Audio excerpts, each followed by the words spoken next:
ଗତକାଲି ଥିଲା ରବିବାର। ଶୁକ୍ରବାର ଠାରୁ ମୁଁ ଘରେ ପହଞ୍ଚିଛି ଆଉ ଧୀରେ ଧୀରେ ମୋର ଦୈନନ୍ଦିନ କାର୍ଯ୍ୟକ୍ରମରେ ସାମିଲ ହେଉଛି। ଆପଣମାନେ ଜାଣିଛନ୍ତି ମୁଁ ରବିବାର ଦିନ ମାଳ ଗୁନ୍ଥେ, କିନ୍ତୁ ଆଜି ମୁଁ ଫୁଲ ତୋଳିବା ପାଇଁ ବାରିଆଡ଼କୁ ଯାଇପାରିନଥିଲି। ପିଲାମାନେ ଫୁଲ ଆଣି ଥୋଇ ଦେଇଥିଲେ, ମୁଁ ତାକୁ ବସି ଗୁନ୍ଥିଲି।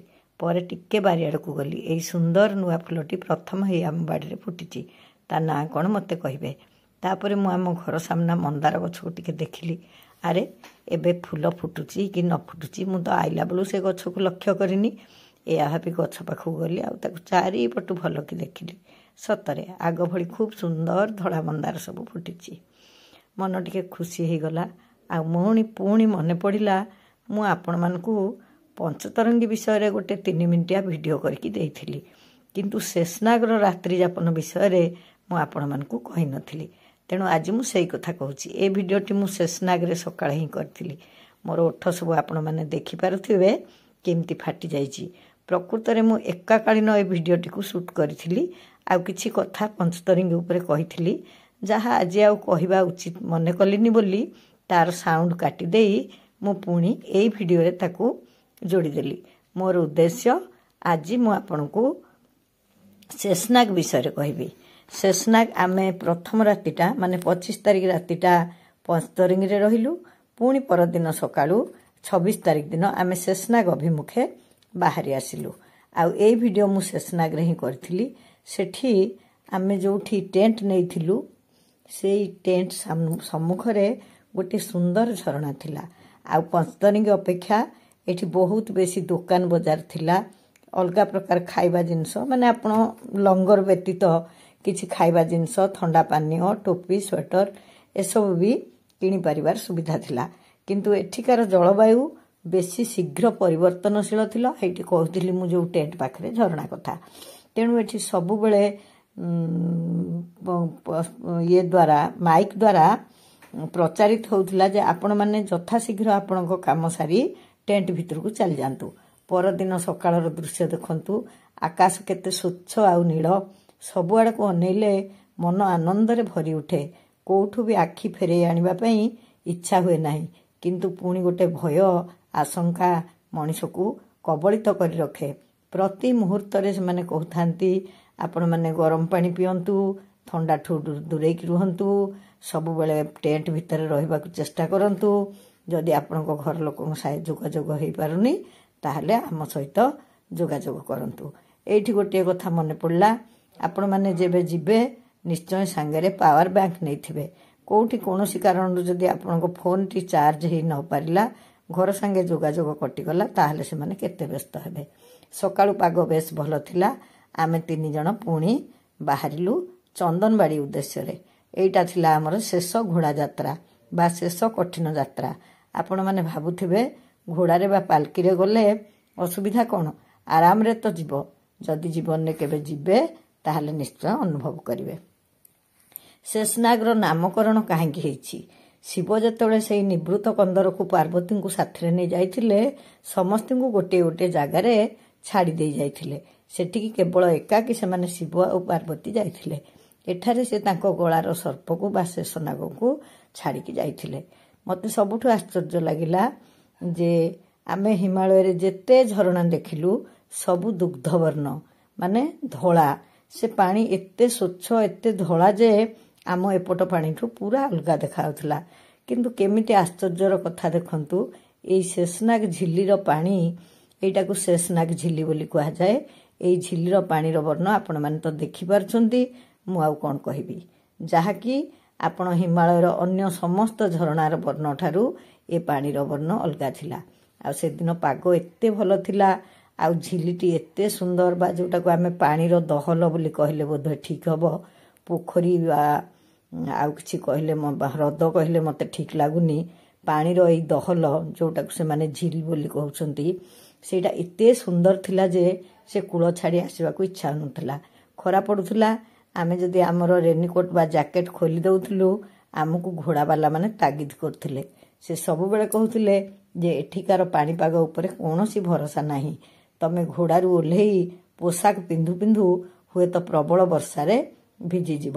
ତାଙ୍କର ଏଇ କଥାକୁ ବି ଆମେ ପ୍ରତ୍ୟକ୍ଷ କଲୁ। ସେମାନେ ସବୁବେଳେ ଖୁବ୍ ଶୀଘ୍ର ଘୋଡ଼ାରେ ରାସ୍ତା ପାର କରିଦେବାକୁ ଚାହୁଁଥିଲେ, ଯେଉଁଟାକି ଆମ ମନରେ ଭୟ ସଞ୍ଚାର କରୁଥିଲା।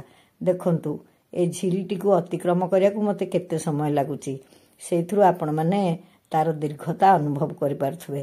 ଯେଉଁ ସୁନ୍ଦର ଆକାଶଟି ମେଘମୁକ୍ତ ଥିଲା, ସେଥିରେ ଖଣ୍ଡ ଖଣ୍ଡେ ଧଳା ବଉଦ ଭାସିବାକୁ ଆରମ୍ଭ କରିଥିଲା। ତେଣୁ ଘୋଡ଼ା ଯାତ୍ରୀମାନେ ଆମକୁ ଖୁବ୍ ଶୀଘ୍ର ଶୀଘ୍ର ନେଇଯିବାକୁ ଚାହୁଁଥିଲେ।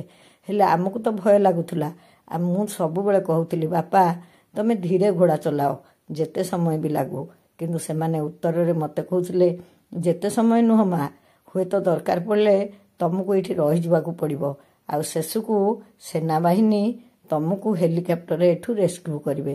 ସେ କଥା ମୋତେ ଆହୁରି ଡର ଲାଗୁଥିଲା। ତଥାପି ମୁଁ କହିଲି, ବାପାରେ ଜୀବନରେ କ'ଣ ମୁଁ ଆଉ ଥରେ ଏଠିକି ଆସିପାରିବି? ଟିକେ ରଖ, ମୁଁ ଏ ଝିଲକୁ ଆଉ ଟିକେ ଦେଖିବି। ଏତେବେଳକୁ ପୁଅ ବି ଆସି ପହଞ୍ଚିଗଲା। ଆମେ ସେଇଠି ମା ପୁଅ ଟିକେ ରହିଲୁ, ଆଉ ମନ ଭରି ସେ ଝିଲଟିକୁ ଦେଖିଲୁ, ଆଉ ଫଟୋ ମଧ୍ୟ ଉଠେଇଲୁ। ସେଠୁ ବିଦା ହେଇ ଆସିଲା ପରେ ବି ମୋ ମନ ବୁଝିଲାନି। ମୁଁ ପୁଣି ଫଟୋ ଉଠାଇବାକୁ ଚେଷ୍ଟା କରୁଥିଲି।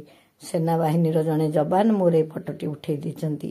ସେମାନଙ୍କର ସହଯୋଗିତା ଏତେ ଭଲ, କ'ଣ ଆଉ କହିବି, ବର୍ଣ୍ଣନା କରିବାକୁ ମୋ ପାଖେ ଭାଷା ନାହିଁ। ସବୁ ସମୟରେ ସେମାନେ ସହଯୋଗ କରନ୍ତି। ସେ ଭାବିଲେ ବୁଢ଼ୀ ମଣିଷଟିଏ ନିଜେ ନିଜେ ଫଟୋ ଉଠାଉଛି, କାଳେ ପଡ଼ିଯିବ। ପାଖକୁ ଆସି କହିଲେ, ମା ଜି ଦିଅନ୍ତୁ, ମୁଁ ଆପଣଙ୍କ ଫଟୋ ଉଠାଇଦେବି। ମୁଁ ଯେତେବେଳେ ତାଙ୍କୁ କହିଲି ମୁଁ ଆପଣଙ୍କ ଫଟୋଟିଏ ନେବି କି, ସେ ମନା କଲେ। କହିଲେ, ନା, ମୋ ଫଟୋ ନିଅନ୍ତୁ ନାହିଁ ବା କୌଣସି ପାଖରେ ସେୟାର କରିବେନି। ସେୟାର ନ କଲେ କ'ଣ ମୁଁ ଏ ଘଟଣା ଭୁଲିଯିବି? ଦେଖନ୍ତୁ ଆକାଶର ଧଳା ବଉଦ ପଡ଼ିକି କେମିତି ସୁନ୍ଦର ଦେଖାଯାଉଛି। କିଛି ବାଟ ଗଲା ପରେ ମୁଁ ଏ ଝିଅ ଜଣକୁ ଦେଖିଲି। ସେ କହିଲେ, ମୁଁ ଠିକ୍ କରିଛି, ଯେତେ ଦିନ ବି ଲାଗୁ ମୁଁ ଚାଲିକି ବାବାଙ୍କ ପାଖକୁ ଯିବି। ତାପରେ ଏ 7 କିଲୋ ଓଜନର ତ୍ରିଶୂଳ ଧରି ଯାଉଥିବା ଏ ଯୁବକଙ୍କୁ ବି ଦେଖିଲି। ସେ ବି ଚାଲିକି ଯାଉଥିଲେ। ମୁଁ କହିଲି, ଧନ୍ୟ ତୁମମାନଙ୍କର ଧୈର୍ଯ୍ୟ ଆଉ ସାହସ, ଧନ୍ୟ ତୁମମାନଙ୍କର ଭକ୍ତି। ସେମାନଙ୍କୁ ଯେତେ ପ୍ରଶଂସା କଲେ ବି ନ ଅଣ୍ଟ ହେବ। ଚାଲି ଚାଲି ସେମାନେ ବାବାଙ୍କ ଦର୍ଶନରେ ଯାଉଥିଲେ। ମୁଁ ଶେଷନାଗ କଥା ଭାବୁଥିଲି, ସେଠିକାର ଦୋକାନ ବଜାର କଥା ବି ଭାବୁଥିଲି। ଆଉ ଘୋଡ଼ାବାଲା ମୋତେ କ'ଣ କହିଥିଲେ ଜାଣିଛନ୍ତି?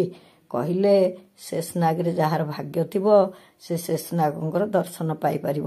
ରାତ୍ରିର ଅନ୍ଧକାର ହଠାତ୍ ଆଲୋକିତ ହୋଇଯିବ, ଆଉ ସେ ଆଲୋକ ସେଇ ଝିଲରେ ଖେଳି ବୁଲିବ।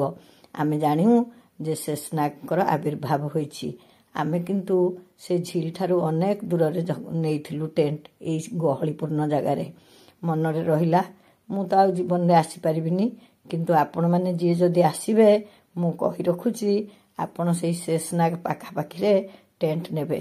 ଏଇ କଥା ଭାବି ଭାବି ମୁଁ ଆଗକୁ ଯାଉଥିଲି। ଦେଖନ୍ତୁ କି ସୁନ୍ଦର ଖରା ପଡ଼ିଥିଲା, ଏବେ ପାଗ କେମିତି ହେଇଗଲାଣି। ଆଉ ଆଗକୁ ତ ପୁରା ବର୍ଷା ମାଡ଼ି ଆସିଲା। ମୁଁ ଭାବିଲି, ସତରେ ଏ ଜାଗାରେ ସେ ଘୋଡ଼ାବାଲାମାନଙ୍କର କଥା ମାନିବା ନିହାତି ଦରକାର। ଆଉ ରାସ୍ତା ଏଇନେ ଦେଖୁଛନ୍ତି, ଆଉ ଟିକେ ଆଗକୁ ଦେଖିବେ କେମିତି କାଦୁଅ ପଚପଚ। ଆଉ ଯେଉଁ ସେନାବାହିନୀ କଥା କହୁଥିଲି, ଏଇଠି ଆପଣମାନେ ପ୍ରତ୍ୟକ୍ଷରେ ଦେଖନ୍ତୁ।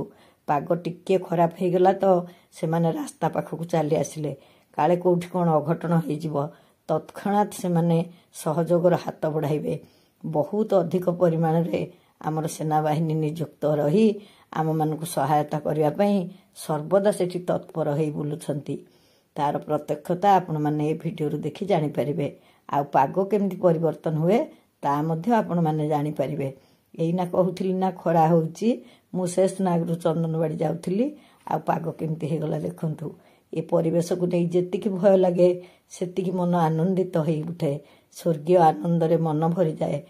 ଚାରିପଟର ଦୃଶ୍ୟ ସବୁ ଭୟକୁ ଦୂର କରିଦିଏ। ଇଚ୍ଛା ହୁଏ ସବୁ ବର୍ଷ ମୁଁ ଆସନ୍ତି କି। ଜୀବନ ତ କ୍ଷଣଭଙ୍ଗୁର, ଯେତେବେଳେ ହେଲେ ଚାଲିଯିବ। ହେଲେ ଏଭଳି ସ୍ୱର୍ଗୀୟ ପରିବେଶ, ଏଭଳି ଠାକୁରଙ୍କ ଦର୍ଶନ କରିବାର ସୁଯୋଗ ଜୀବନରେ ବାରମ୍ବାର ଆସେ ନାହିଁ। ତେଣୁ ମନ ଆନନ୍ଦରେ ପୁଲକରେ ଭରି ଉଠେ।